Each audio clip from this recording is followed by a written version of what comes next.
Entre 1999 et 2015, la télé française a vécu un véritable printemps de l'investigation.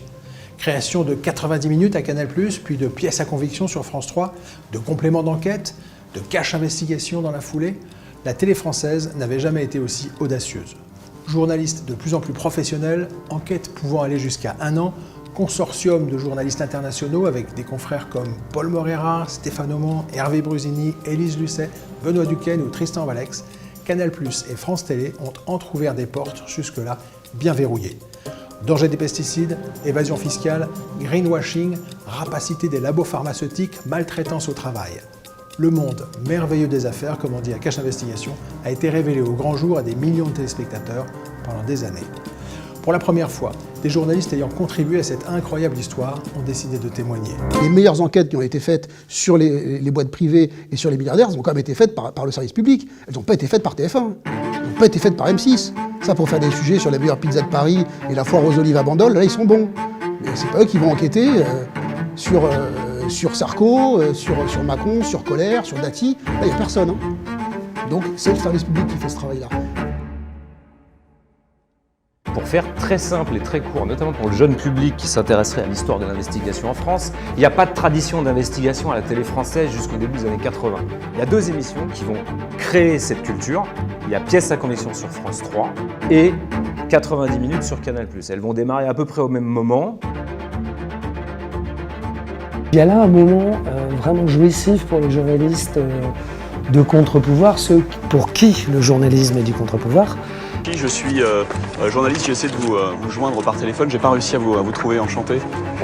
Ces magazines-là, quand on les réalise, quand on les fait avec ses tripes et on les fait au service de l'intérêt général. En 2014, une ONG spécialiste de l'évasion fiscale révèle que le groupe LVMH est un champion des paradis fiscaux. Moi, j'avais le sentiment d'être à ma place de journaliste. Je faisais mon boulot de journaliste qui consiste à éclairer quand même ce qui concerne les citoyens, à savoir où va l'argent qui devrait aller dans les caisses de l'État. On allait chez les ministres, on allait chez les grands patrons, on y allait pièce en main, en demandant à quoi correspondait telle facture. Quelle époque extraordinaire. On pouvait bosser. Selon nos informations, le groupe bancaire aurait mis en place depuis la fin des années 90 plusieurs systèmes présumés d'évasion fiscale et de blanchiment d'argent au profit de ses riches clients. Selon nos informations, les enquêteurs ont identifié à ce jour une 12aine d'évadés fiscaux français présumés. L'affaire du Crédit Mutuel, c'est le début de la reprise en main de Canal+, d'un point de vue totalitaire. Ce film a eu un parcours atypique, il était programmé sur Canal+ en mai dernier, il a été déprogrammé, on le diffuse aujourd'hui sur le service public, sur France 3. Le service public, à cette époque-là, permettait qu'on rachète des enquêtes qu'une chaîne privée comme Canal+ ne voulait plus diffuser, quoi. Est-ce que vous savez pourquoi cette déprogrammation a été décidée? Quand Spécial Investigation a disparu, on a quand même senti qu'un arrêt de mort avait été signé sur l'investigation en France et que ça commençait avec Bolloré chez Canal, quoi.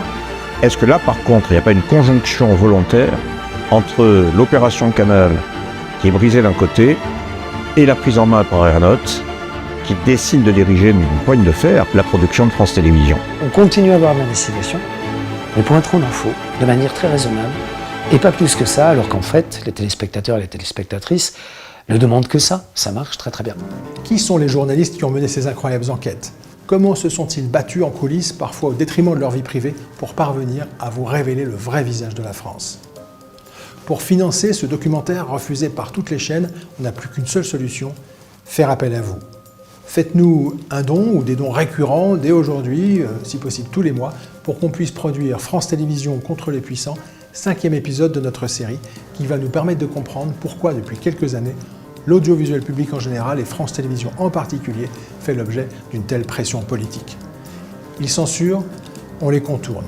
Vos contributions sont notre indépendance, on est des millions, on peut y arriver.